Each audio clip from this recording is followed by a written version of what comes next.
a imagem estiver ruim é porque eu tô gravando pelo celular, porque eu não quero gravar na câmera e passar pro celular para poder editar. Mas é isso aí.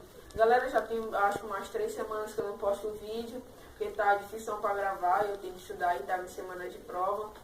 Mas ontem eu fui gravar com o Paulo e o Thiago lá na Praça da Verão e a gente conseguiu fazer umas imagens lá, só que eu perdi um monte. Então hoje eu vou postar o vídeo, eu vou juntar umas imagens que eu já tinha no solo, que eu aprendi recente, e mais umas que a gente conseguiu fazer lá. E eu acho que eu vou postar vídeo sábado também, porque já faz tempo que eu não posto, eu vou postar o vídeo dos desafios que o pessoal tá pedindo aí. Eu postei uma foto no Instagram que o pessoal tá deixando os desafios lá no comentário. Eu vou deixar o link do meu Instagram aí na descrição do vídeo. Aí você vai lá e deixa o seu desafio, que no sábado eu vou postar o vídeo. É isso aí, galera. Valeu!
Já tá gravando. Isso aí, galera. E se você gostar do vídeo, já deixa o seu like, compartilha com os amigos, comenta aí o que você achou, dá uma sugestão de quadro novo aí.